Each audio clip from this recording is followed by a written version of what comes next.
So let's get underway here. Thank you, everybody, for joining today's session. Today, I'm going to share my experiences working with Pardot custom objects. It's probably an underutilized feature that many companies could probably actually benefit from, but don't necessarily know they have the capability to utilize. So real quick, a little bit about myself. My name's Dan Umbro, and I tweet at Dan Umbro as well. I work at Fishnet Media, a full-service digital marketing agency in Portsmouth, New Hampshire. There I'm the digital marketing, the marketing automation solution architect. I do a number of different responsibilities for our clients, primarily Pardot, but I also do search engine optimization work, social media strategy, email development, and various other digital marketing tasks. As you can see on the screen, I have 3 Salesforce certifications: the Pardot Specialist, Pardot Consultant, and Salesforce Administrator.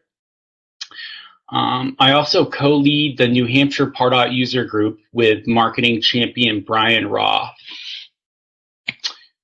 So in my free time, I like to golf, hike, and play with my 2 cats, Digits here on the, on the left and Biggie's here on the right. And then this is a picture of them hanging out. There's quite the age difference between the 2, so they're slowly learning to get along.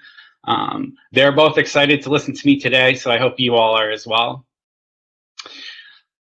But the reason why you're all here, so we'll start out quickly with a lay of the land. Basically, we'll share, what objects are considered Pardot custom objects. Then we'll talk about configuring custom objects in your account and how you can actually do that. Then we're going to cover some limitations that you'll need to work within and possibly a few errors that you may come across while setting up. Finally, I'm going to share some use cases that I've come across and hopefully get the creative juices flowing with how you can implement in your own Pardot account. So you might be asking yourself, what is a custom object anyways? First, you need to know what a standard object is. So Salesforce standard objects are objects that are included with every Salesforce organization, and there's a bunch of them. For the for admins in the group, it's probably pretty self-explanatory, but I figure we just get this out of the way. So with Pardot, though, only a few of those custom objects, only a few of those standard objects actually natively connect. So leads and contacts sync with prospects, and they're related to accounts and opportunities.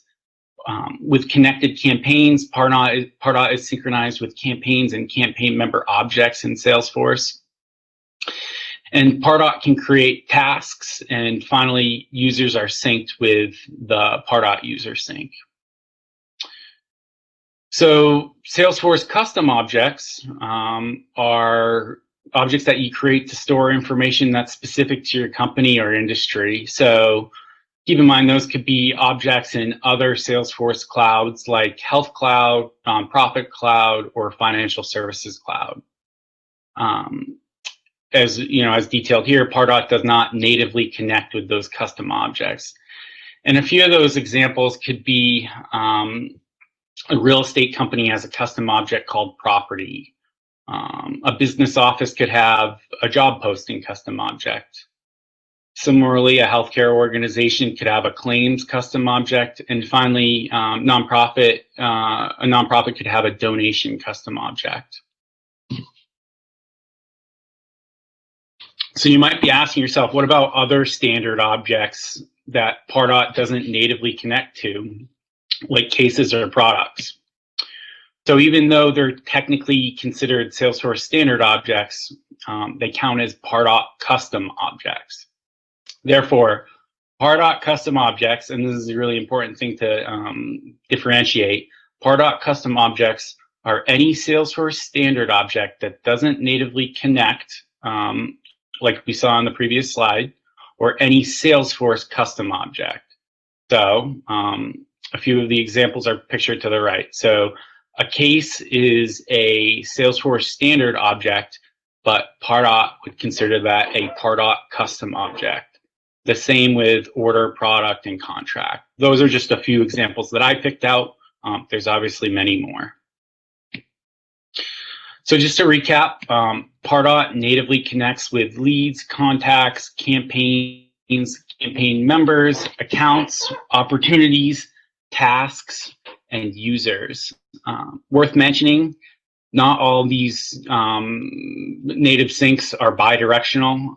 There's plenty of documentation online on how those syncs work, and I'm happy to share or happy to discuss after this presentation with others if they'd like to get into that.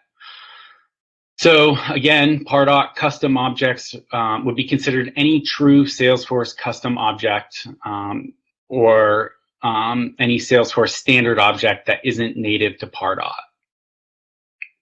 So any Salesforce standard object not listed on the left here. So that all makes sense, but how do I use custom objects in Pardot?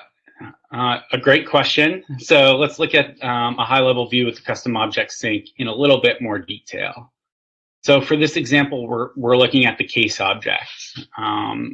In this org, there are actually 2 contacts on each case record. There's the contact who opened the case, and then they also have a technical contact on there as well. So both of those contact records line up with prospect record in Pardot. Is similar to what you would expect. And then because an automation matches prospects, a custom object automation rule or automations match prospects related to a custom object. And we'll get more into this later. So you can run a dynamic list, an automation rule or a segmentation rule against a Pardot custom object. Put another way, custom objects need to be related to a lead or a contact, or else you can't do anything with them. So just to give you a example and a real life example so you can look at an actual org, using the previous sync slide, again, we're looking at a case with 2 contacts. Both of the contacts here are listed. Stella opened the case and Mike is the technical contact. This is found obviously in Salesforce. And now both of those contacts line up with prospects in Pardot. This is a dynamic list screen, and it's matching any main contact with an active case record, and they'll be added to a list in Pardot. And I'll get into this a little bit more at the end of the presentation. So that all makes sense, but how do I actually create a custom object in my account? I'll wait a moment here and give people a second to watch the GIF, and then I'll slow it down in the next slide and you can see exactly some freeze frames.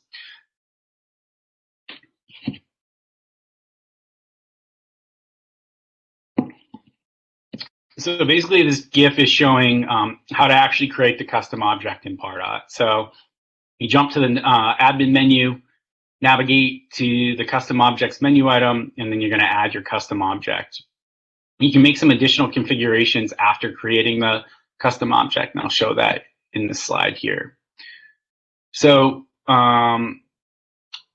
you can see in the top right of the screen here, this is the create the custom object screen. You can choose your custom object. In this case, we've selected case, and then you can identify how you want Pardot to display that custom object record, the display name, the plural name, and then the display field. So one thing I wanted to point out, if you look at the display field, it's actually what shows up when you add custom objects to your Pardot account. You get a new tab in the prospect record called related objects, and you can see a related objects table, and the display field is what this is based off of. So to edit what that display field shows,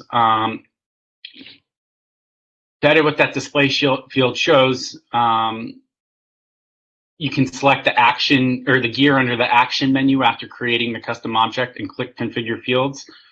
And in the GIF, we'll just wait for it to load here. In a second, you'll see.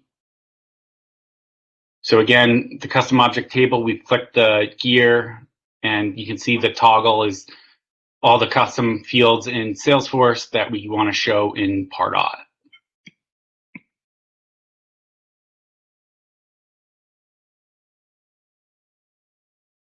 So is there anything else you need to know? A couple things that would be helpful.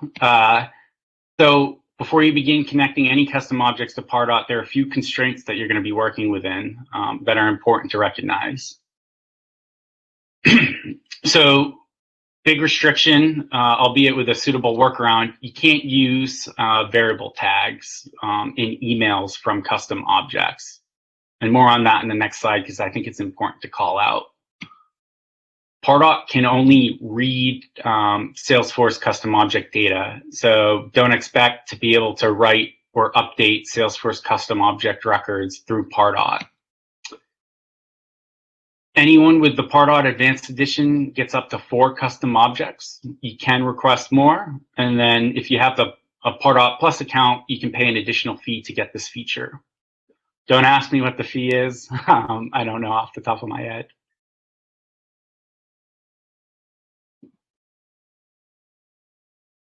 Custom objects also sync in the background every 10 minutes.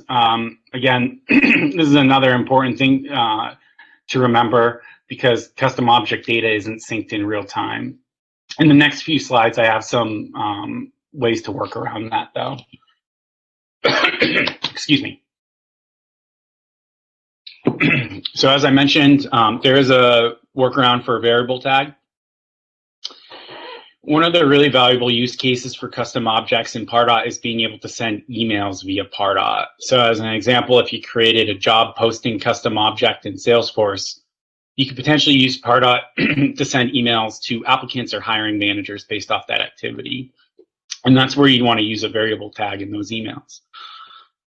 So you can't natively do that. You have to, in order to do that, you have to create a custom object field on the leader contact. Excuse me, you have to create a custom field on the leader contact that pulls in data from the custom object. The main reason why it's not possible to do this natively is because a custom object can be a master detail relationship with the related leader contact. So that means you could have a job posting record linked to, you could have many job posting records linked to just one contact. Pardot would be unable to determine which job posting record you're trying to reference in the variable tag. This is similar to opportunities and the way they relate to accounts. Last thing I'll say on this is keep in mind that formula fields don't trigger a sync. So you want to make sure your data is up to date if you were going to use that method to send out an email. And you'll potentially run into a few errors, and you know, I'm going to share this presentation after, and the recording will be online, so don't rush to read all of this. I know it's a lot of information, but I'm going to get into these in more detail on the next few slides. So a really common error that people see in their accounts is metadata hasn't been refreshed. So you can't see the custom object data in Pardot. So the first thing I would do is navigate to your connector table in the admin menu and click the gear next to the Salesforce connector and re-verify your account. So, or excuse me, re-verify your connector. So if that doesn't work, you might want to try bringing the data in by manually syncing data on individual prospect records. So you can click the Sync with CRM button on each individual prospect, and the data could show up that way. Another issue, and this is something I referenced earlier in the presentation, the custom object you're trying to connect with isn't related to a prospect record. So in Pardot, you have a prospect, which is tied to a lead or a contact. But if that lead or a contact isn't, there's no lookup field on those records to sync with the custom object, then Pardot won't give you the option of even creating that custom object.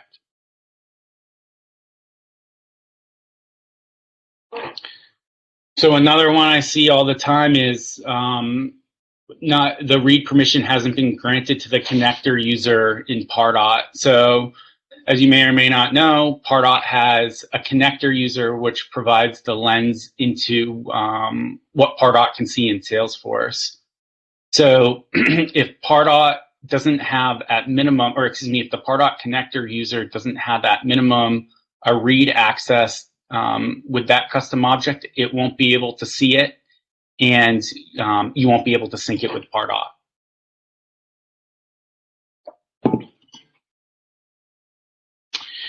So that just about covers what the Pardot custom object sync can and can't do.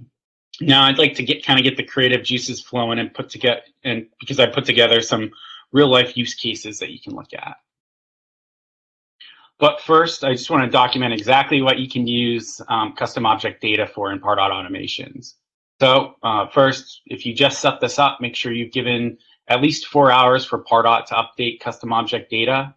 The metadata needs to be refreshed. So you can match prospects by 3 options, whether the prospect's related to the custom object, not related to the custom object, or related with specific properties.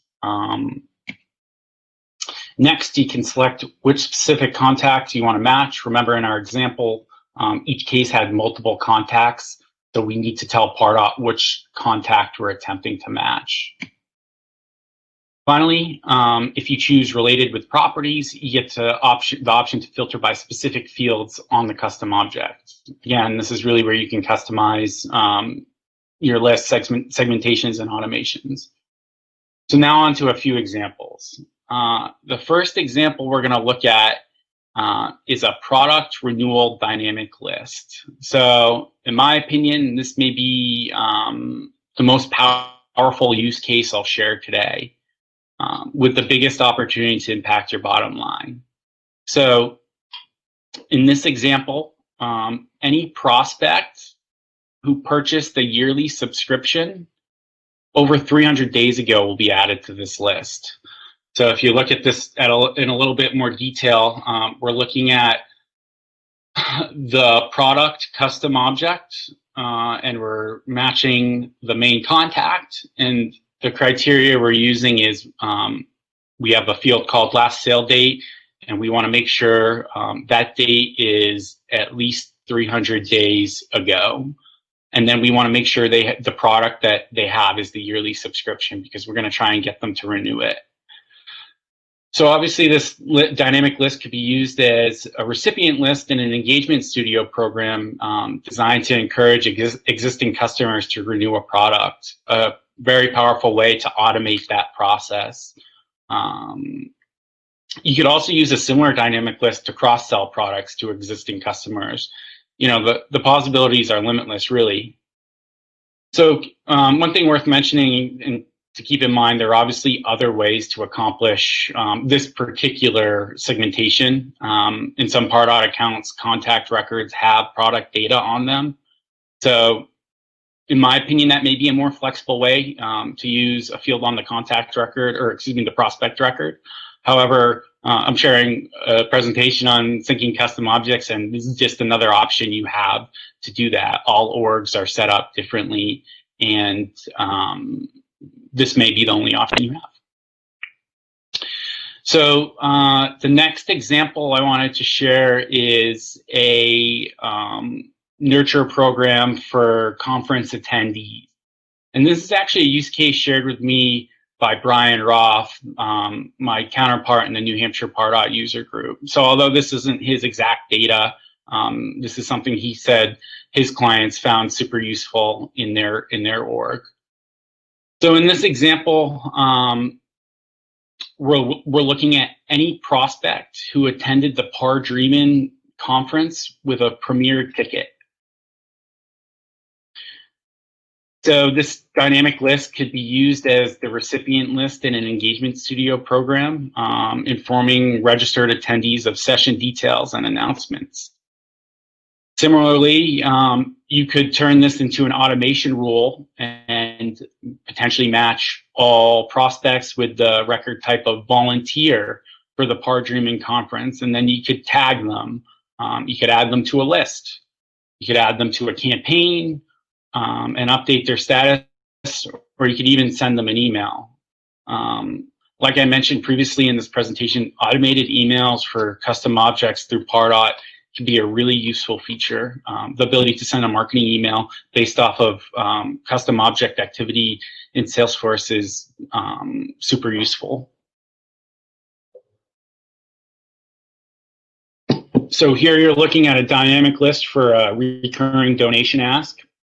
So this example definitely resonates with nonprofit cloud users. Here, any contact who made a one-time donation over $999 will be added to this list. So this dynamic list could be used as the recipient list in an engagement studio program, asking high-value one-time donors to set up a recurring donation. Or you could use it as a list to send out an automated marketing thank you email. And, you know, this is a really valuable example, especially for nonprofits with limited resources. You can really help impact the amount of money your organization can raise using automations in a really efficient way. So similar to the first example we used in the beginning of this presentation, here we're looking at a dynamic list for any unresolved cases in Salesforce. So any contact who has an open case will be added to this list.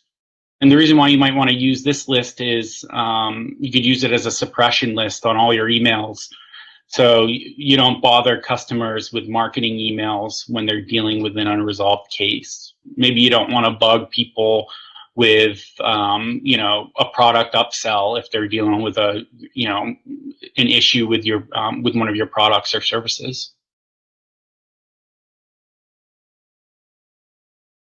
Finally, the last use case here looks at the case object again, but different from the rest of the presentation.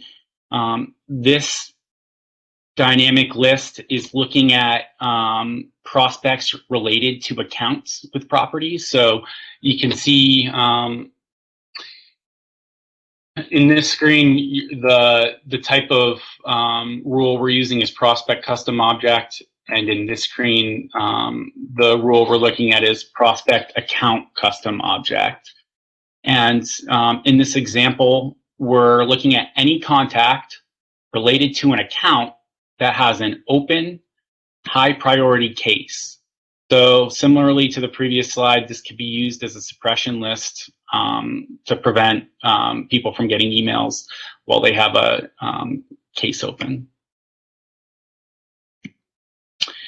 So I'm sure at this point the wheels are spinning on how you can implement custom objects in your org. I hope you've enjoyed my presentation. I'm going to post the slide deck on my Twitter and LinkedIn, so make sure to follow me there and connect with me. Again, at Dan Umbro, and you can just search my name in LinkedIn and you'll find me.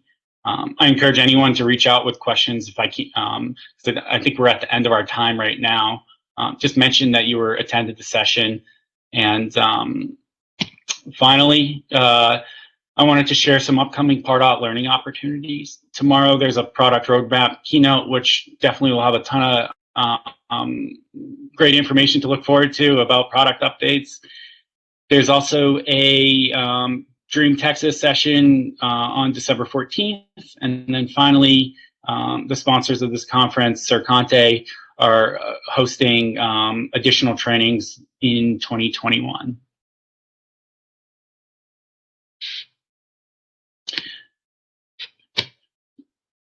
So, Celine, I don't know if we have time for questions or if we're going to wrap it up here. I think we're at 11:45 now. Is the session just gonna is it gonna kick us out? Yeah, we'll end the session now to open the room up and get ready for the other sessions. I did manage to answer all of the open questions that came in through the Q&A, but if you didn't get a chance to submit your question, just like Dan said, feel free to reach out and he can get it submitted. But check your answer section for those that did submit your questions during the session. They should be answered. Great, thank you very much. Thank you. Yeah, thank you everybody for attending today, and I look forward with connecting with you all after.